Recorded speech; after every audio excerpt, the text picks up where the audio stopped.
Daniel സിംഹക്കൂട്ടിലേക്ക് വീണ് കഴിഞ്ഞപ്പോൾ Daniel വിചാരിച്ച് ചെന്ന ഉടനെ ഇപ്പൊ ആര് കടിച്ചു കീറുമെന്ന്, സിംഹങ്ങൾ കടിച്ചു കീറുമെന്ന്. 5 മിനിറ്റായിട്ട് ഈ സിംഹങ്ങളൊന്നും തൊടുന്നില്ല. സിംഹത്തിന്റെ അടുത്ത് വന്ന് ദാനിയേൽ ചോദിച്ചു, എൻ്റെ മാംസത്തൊന്നും വേണ്ടയോ? ഞാൻ കേട്ട 4-5 ദിവസമായിട്ട് ഉപവാസം ഇരിക്കുകയെന്ന്. മൈൻഡ് ചെയ്യുന്നില്ല സിംഹം. ഈ ദാനിയേൽ വീണ്ടും ചോദിക്കുക, ഓടാപ്പൻ എന്താ കാര്യം? സിംഹം പറഞ്ഞു, ദാനിയേലെ, നിന്റെ ഐഡി നിന്റെ കയ്യിൽ തന്നെ വെച്ചോ. നീ വരുന്നതിന്റെ 1 മണിക്കൂർ മുമ്പ് ഒരു ദൂതം വന്ന് പറഞ്ഞിട്ട് പോയി, ഇന്നും കൂടെ ഉപവാസം ഇരുന്നാൽ മതി, നാളെ രാവിലെ 2 കുടുംബം വരും.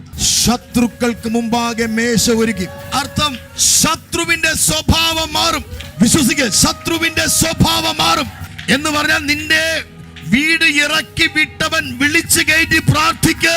നീ എന്തായാലും ഞങ്ങളെ വിട്ടു പോയതല്ലേ, ഞങ്ങളുടെ ഒരു ഫംഗ്ഷനിലും കേറണ്ട, വിവാഹത്തിന് വിളിക്കത്തില്ല എന്ന് പറഞ്ഞ് പടി അടച്ചവന് വേണ്ടി ചില വാതിലുകൾ തുറന്നിടാൻ പോവുകയാണ്. കാരണം ആ വാതിൽ തുറന്നത് രാജാതി രാജാവാണ്.